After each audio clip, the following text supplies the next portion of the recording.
नमस्कार दोस्तों, मैं विवेक अपने यूट्यूब चैनल गुरुग्राम क्लासेज में आपका स्वागत करता हूं। आज मैं पुनः विश्व ज्योग्राफी का एक महत्वपूर्ण टॉपिक लेकर आपके सामने प्रस्तुत हुआ हूं। यह टॉपिक है ऑस्ट्रेलिया। इसके पहले मैं विश्व ज्योग्राफी के अंतर्गत 3 महाद्वीपों की चर्चा कर चुका हूं। ये 3 महाद्वीप में दक्षिण अमेरिका, अफ्रीका और अंटार्कटिका है। आज चौथे महाद्वीप की चर्चा करनी है और यह महाद्वीप है ऑस्ट्रेलिया। बड़ा ही महत्वपूर्ण टॉपिक है। पहले हम लोग समझ लेते हैं कि ऑस्ट्रेलिया वास्तव में क्या इसकी स्थिति है। तो ध्यान दीजिएगा, ऑस्ट्रेलिया जो है वह ओशनिया महाद्वीप का अंग है।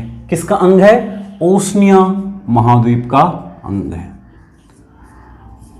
और ओशनिया महाद्वीप का यह सबसे बड़ा भूखंड है, सबसे बड़ा देश है, जिसके अंतर्गत अन्य देशों को भी शामिल किया जाता है। तो ध्यान दिए, अगर आपसे पूछा जाएगा कि ओशनिया महाद्वीप के अंतर्गत किन्हें शामिल किया जाता है, तो ओशनिया महाद्वीप के अंतर्गत ओशनिया का सबसे बड़ा देश ऑस्ट्रेलिया, न्यूजीलैंड और इसके अलावे प्रशांत महासागर में स्थित बिखरे हुए द्वीप जो ऑस्ट्रेलिया के पूर्व में स्थित द्वीप हैं, जिन्हें 3 समूहों में विभाजित किया गया है। यह है मेलानेशिया, माइक्रोनेशिया और पॉलिनेशिया। तो इन 5 को मिलाकर ओशनिया महाद्वीप का निर्माण ओशनिया महाद्वीप कहा जाता है। तो कौन कौन है ओशनिया महाद्वीप के अंतर्गत? ऑस्ट्रेलिया, न्यूजीलैंड और प्रशांत महासागर के अंतर्गत बिखरे हुए द्वीपों के समूह, जिन्हें 3 नामों से जाना जाता है। 3 नामों के नाम से जाना जाता है। कौन कौन? माइक्रोनेशिया, मेलानेशिया और पॉलिनेशिया। क्लियर है? अब ध्यान दीजिएगा कि प्रशांत महासागर के जो द्वीप हैं, उनमें से अधिकतर द्वीपों की उत्पत्ति जो है वह ज्वालामुखी क्रिया, वॉल्केनिक एक्शन के कारण हुई है। और इनमें से ऑस्ट्रेलिया एक ऐसा क्षेत्र है, सभी महाद्वीपों में ऑस्ट्रेलिया एक ऐसा भूखंड है जिसमें ज्वालामुखी क्रिया और भूकंपीय क्रिया के प्रमाण नहीं दिखाई देते हैं। तो अगर आपसे क्वेश्चन पूछा जाएगा कि एकमात्र महाद्वीप या भूखंड कौन सा है जहां पर भूकंप और ज्वालामुखी की क्रियाएं नहीं देखी जाती है, तो वह है ऑस्ट्रेलिया। अब इसके पीछे कारण क्या है कि क्यों यहां पर ज्वालामुखी क्रिया या भूकंपीय क्रिया नहीं होती है? तो इसके पीछे कारण है कि ऑस्ट्रेलिया जो है वह सिस्मिक शैडो जोन के अंतर्गत, भूकंपीय छाया क्षेत्र के अंतर्गत आता है। और सिस्मिक शैडो जोन कौन सा होता है? 102 डिग्री से 142 डिग्री के बीच में, जहां पर जो क्षेत्र पड़ता है भूकंपीय तरंगों के क्षेत्र में 102 से 142 डिग्री के बीच का क्षेत्र, इसे कहा जाता है सिस्मिक शैडो जोन। और ऑस्ट्रेलिया इसी सिस्मिक शैडो जोन के अंतर्गत आता है, इसलिए यहां पर इस क्षेत्र के अंदर कोई भी भूकंपीय तरंगों का प्रवेश नहीं होता है, जिसके कारण यहां पर भूकंप और ज्वालामुखी के दर्शन नहीं होते हैं।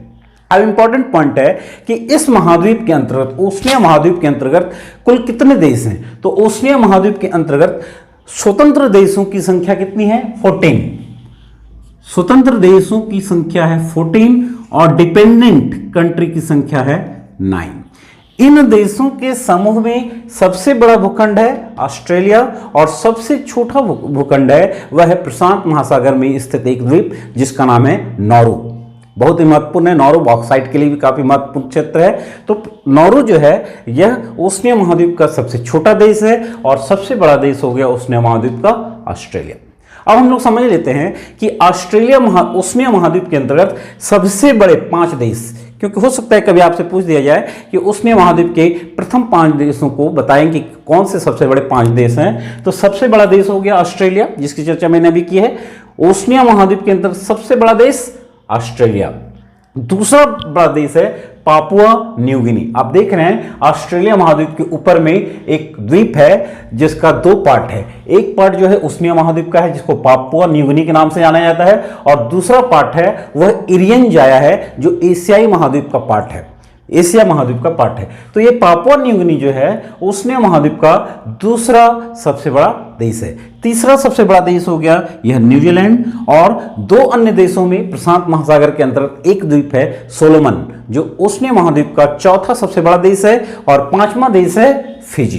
तो अगर आपसे क्वेश्चन पूछ दिया जाए कि ओशनिया महाद्वीप के प्रथम 5 देशों की सूची बताएं, तो आप बताएंगे पहला ऑस्ट्रेलिया, दूसरा पापुआ न्यू गिनी, तीसरा न्यूजीलैंड, चौथा सोलोमन द्वीप समूह और 5वां फिजी। तो एक जनरल इंट्रोडक्शन मैंने दिया आपको ओशनिया महाद्वीप के संदर्भ में। अब आ जाते हैं हम मुख्य भूखंड ऑस्ट्रेलिया पर, क्योंकि बड़ा ही महत्वपूर्ण टॉपिक है। क्वेश्चन इससे बहुत ही हर एग्जाम में कुछ क्वेश्चन पूछे जाते हैं। तो अब हम जा रहे हैं कि ऑस्ट्रेलिया महाद्वीप। तो ध्यान दीजिएगा कि अंटार्कटिका के बाद दक्षिणी गोलार्ध का एकमात्र देश जो पूर्ण रूप से दक्षिणी गोलार्ध में है वह है ऑस्ट्रेलिया। आप कह सकते हैं कि यह महाद्वीप पूरी तरीके से दक्षिणी गोलार्ध का देश है या दक्षिणी गोलार्ध में स्थित महाद्वीप है। और ध्यान देंगे मकर रेखा इस महाद्वीप के लगभग मध्य से होकर गुजर रही है। क्लियर है, मकर रेखा इस महाद्वीप के लगभग मध्य से होकर गुजरती है। इस भूमि को प्यासी भूमि का देश भी कहा जाता है। प्यासी भूमि का देश क्यों कहा जाता है? क्योंकि इस महाद्वीप का अधिकांश भाग, खासकर ये पश्चिम का भाग जो है वह डेजर्ट है। मैक्सिमम भूमि पर यहां पर जल का अभाव है और जिसके कारण इस भूमि को प्यासी भूमि का देश के नाम से जाना जाता है। इसे लैंड ऑफ गोल्डन फ्लिस भी कहा जाता है। क्या कहा जाता है? Land of golden fleece. साथ में इस महाद्वीप की खोज की थी जेम्स कुक महोदय ने, तो उन्होंने इस महाद्वीप को अनजान भूमि का देश भी कहा है। क्या नाम दिया है? अनजान भूमि का देश। तो आप कह सकते हैं ऑस्ट्रेलिया को अलग उपनामों से, अलग अलग नामों से भी जाना जाता है। कौन सा नाम है? तो प्यासी भूमि का देश, अनजान भूमि का देश या लैंड ऑफ गोल्डन फ्लिस। भूगोल में एक महत्वपूर्ण सिद्धांत है रुको और जाओ निश्चयवाद, या इसको हम कहते हैं नो निश्चयवाद। इस सिद्धांत का प्रतिपादन किया था ग्रिफिथ टेलर महोदय ने और इस सिद्धांत की विचारधारा जो है वह इसी महाद्वीप से ली गई थी। तो अगर आपसे क्वेश्चन पूछा जाए कि किस महाद्वीप के जलवायु कंडीशन को देखते हुए ग्रिफिथ टेलर महोदय ने रुको और जाओ निश्चयवाद प्रस्तुत किया था, तो वह है ऑस्ट्रेलिया।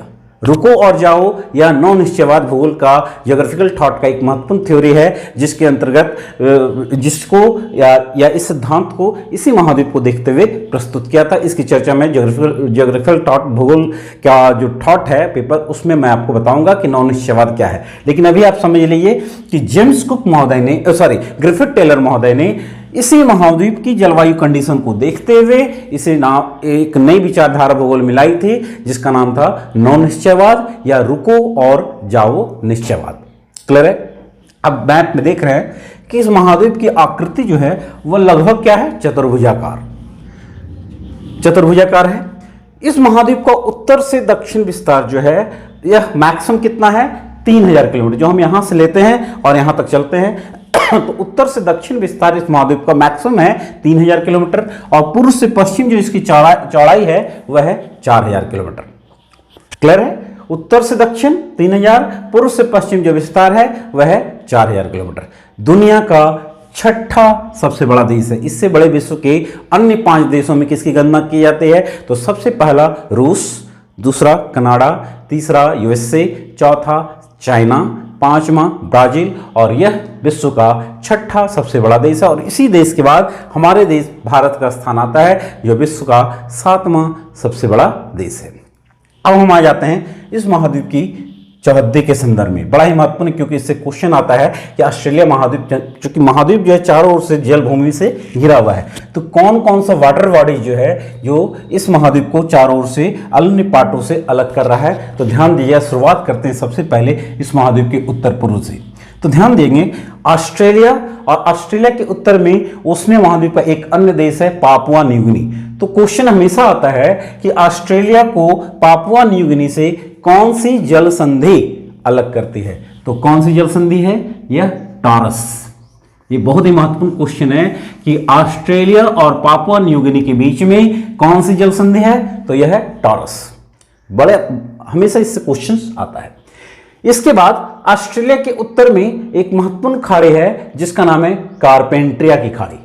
यह खाड़ी जो है अर्नहम लैंड, अपने पश्चिम में अर्नहम लैंड और पूर्व में केप यॉर्क प्रायद्वीप से घिरा हुआ है। हम जानते हैं कि केप यॉर्क प्रायद्वीप जो है बॉक्साइट खनन का सबसे महत्वपूर्ण क्षेत्र है और यहाँ का वाइपा, केप यॉर्क का पश्चिमी तट जो है, जो कारपेंट्रिया की खाड़ी का पूर्वी तट है, यह वाइपा, और पश्चिम में यहाँ पर एक महत्वपूर्ण क्षेत्र है गोब।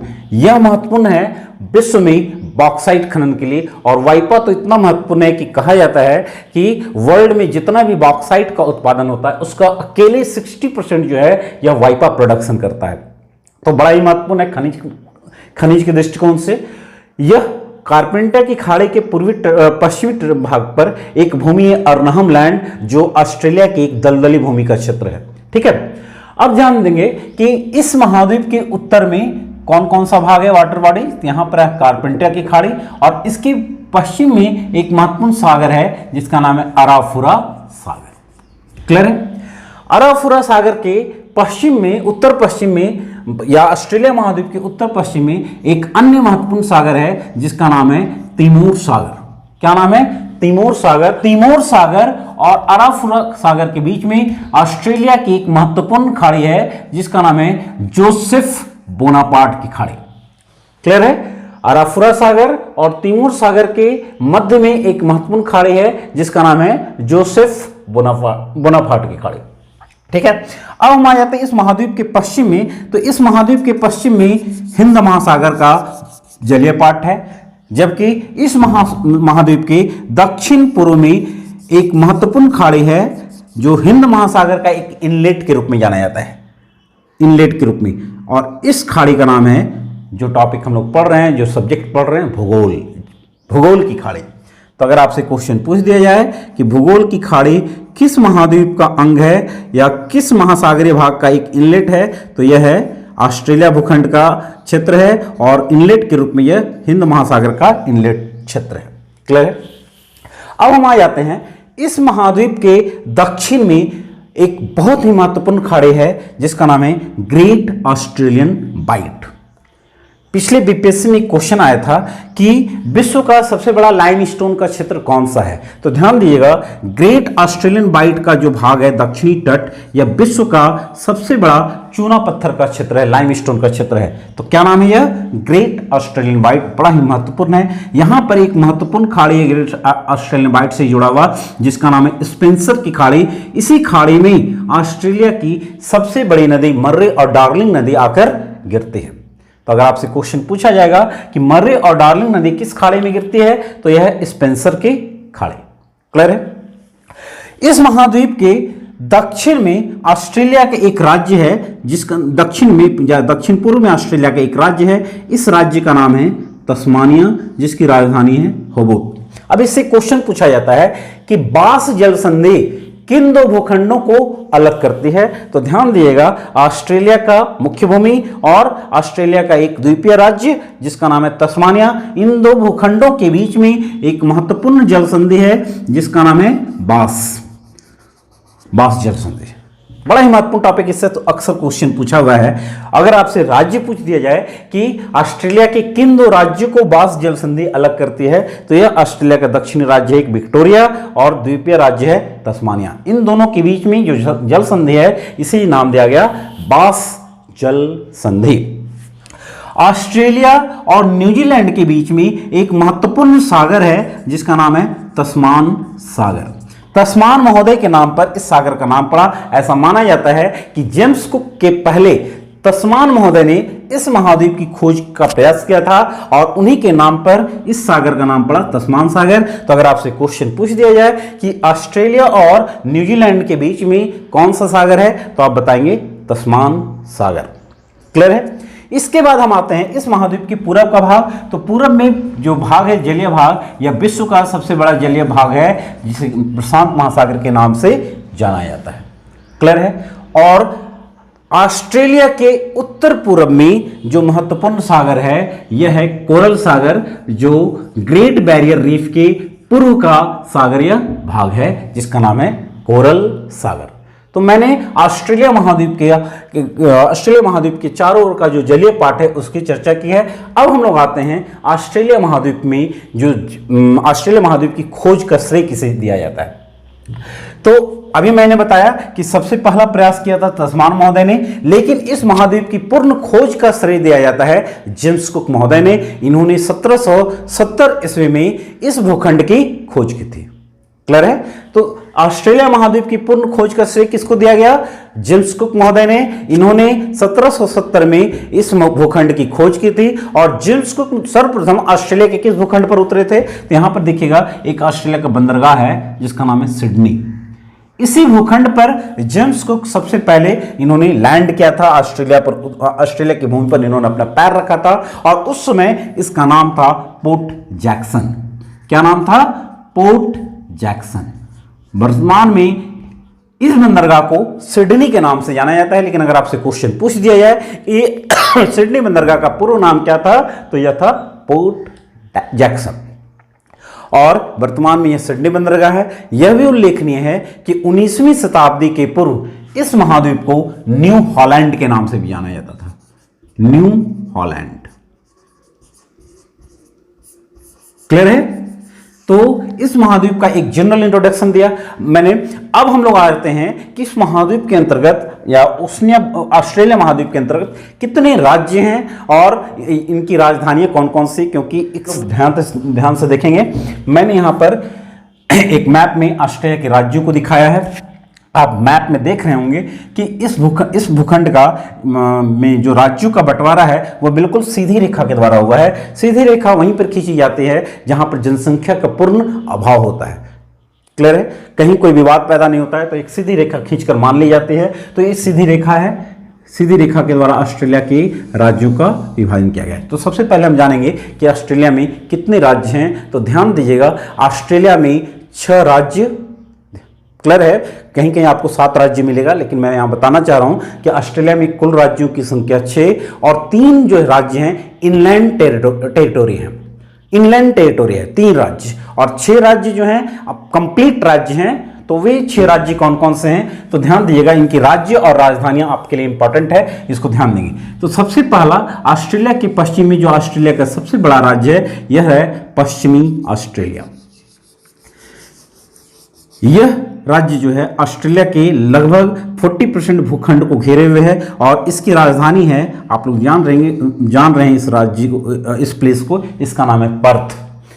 यह पूरा का पूरा भाग लगभग डेजर्ट है। एक यही पर्थ का एरिया है जहां पर डेजर्ट जलवायु नहीं पाई जाती बल्कि भूमध्य सागरीय जलवायु पाई जाती है और इसी कारण इस क्षेत्र में आबादी है। क्लियर है? तो पर्थ जो है पश्चिमी ऑस्ट्रेलिया की राजधानी। इसके बाद हम लोग आ जाते हैं ऑस्ट्रेलिया का यह भाग है जिसका नाम है दक्षिणी प्रांत, जिसकी राजधानी है एडिलेड। क्लियर है?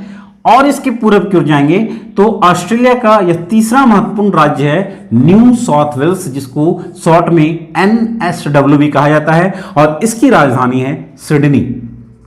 ऑस्ट्रेलिया का सबसे खूबसूरत शहर सिडनी है। ओपेरा हाउस ऑस्ट्रेलिया का एक महत्वपूर्ण क्षेत्र है। यह सिडनी में ही स्थित है। क्लियर है? न्यू साउथ वेल्स के दक्षिण में ऑस्ट्रेलिया का एक बहुत ही महत्वपूर्ण टाउन है, राज्य है, जिसका नाम है विक्टोरिया और इसकी राजधानी है मेलबर्न। आप लोग ध्यान देंगे कि ऑस्ट्रेलिया में जितने राज्य और राजधानियां हैं वह काफ़ी फेमस है क्योंकि इन्हीं क्षेत्रों में ऑस्ट्रेलिया की लगभग 90% आबादी निवास करते हैं और यही क्षेत्र जो ऑस्ट्रेलिया में घना बसा हुआ क्षेत्र है। और क्रिकेट में जब मैच होता है तो इन्हीं प्लेसों पर मैच होता है। आप लोग इसके लिए जरूर जानते होंगे। पर्थ क्रिकेट, यहाँ पर हमेशा क्रिकेट मैच होते रहता है। मेलबर्न क्रिकेट मैच का क्षेत्र है। सिडनी हमेशा यहाँ का जो ग्राउंड है काफ़ी खूबसूरत ग्राउंड के रूप में जाना जाता है। इसके बाद ऑस्ट्रेलिया का एक द्वीपीय राज्य है जिसका नाम है तस्मानिया। यहां पर एक क्वेश्चन यह भी बन रहा है कि ऑस्ट्रेलिया का एकमात्र द्वीपीय राज्य कौन सा है, तो आप बताएंगे तस्मानिया, जिसकी राजधानी है होबार्ट। क्लियर है? और इस तस्मानिया और विक्टोरिया के बीच में जो जल संधि है इसका नाम है बास जल संधि। अब हम लोग आते हैं ऑस्ट्रेलिया के अगले राज्य पर, यह है क्वींसलैंड। बड़ा ही महत्वपूर्ण राज्य है ऑस्ट्रेलिया का, जिसकी राजधानी है यहां पर ऑस्ट्रेलिया के पूर्वी तट पर ब्रिस्बेन। तो ये ऑस्ट्रेलिया के 6 राज्य और 3 इनलैंड टेरिटोरी में कौन कौन से आते हैं, तो यह है उत्तरी प्रांत जिसकी राजधानी है डार्विन। इसे ऑस्ट्रेलिया का प्रवेश द्वार भी कहा जाता है। अगर आपसे क्वेश्चन पूछा जाएगा कि ऑस्ट्रेलिया का प्रवेश द्वार किसे कहा जाता है तो आप कहेंगे डार्विन। और डार्विन किसकी राजधानी है? उत्तरी प्रांत की राजधानी है और यह ऑस्ट्रेलिया का एक इनलैंड टेरिटोरी है। यहाँ का एक महत्वपूर्ण प्लेस है एलिस स्प्रिंग। प्राकृतिक गैस का यह ऑस्ट्रेलिया में एक महत्वपूर्ण क्षेत्र है जो बिल्कुल एक मकर रेखा पर स्थित है। क्लियर है? ऑस्ट्रेलिया का अगला दूसरा जो इनलैंड टेरिटोरी है वह है ऑस्ट्रेलिया की राजधानी कैनबरा। यह एक इनलैंड टेरिटोरी है और पूरे ऑस्ट्रेलिया की यह राजधानी है। अभी मैंने जो चर्चा की, डार्विन की, पर्थ की, एडिलेड की, मेलबॉर्न की, सिडनी की, ब्रिस्बेन की, ये ऑस्ट्रेलिया के राज्यों की राजधानी है। लेकिन कैनबरा क्या है? पूरे ऑस्ट्रेलिया की राजधानी है और यह दूसरा महत्वपूर्ण इनलैंड टेरिटोरी है।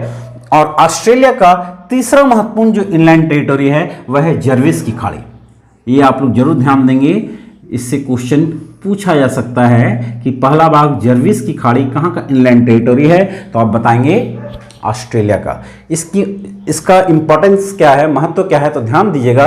यह न्यू साउथ वेल्स में सिडनी से 140 किलोमीटर दूर एक छोटा सा गांव है, लगभग 120 किलोमीटर लंबा चौड़ा यह एक छोटा सा गांव है। सिडनी से इसकी दूरी है 140 किलोमीटर। न्यू साउथ वेल्स के तटीय क्षेत्र में स्थित है और यह जो है माना जाता है कि दुनिया की सबसे सफेद रेत यानी बालू यहीं पाई जाती है। तो ये 3 इनलैंड टेरिटोरी हैं। कौन कौन सा?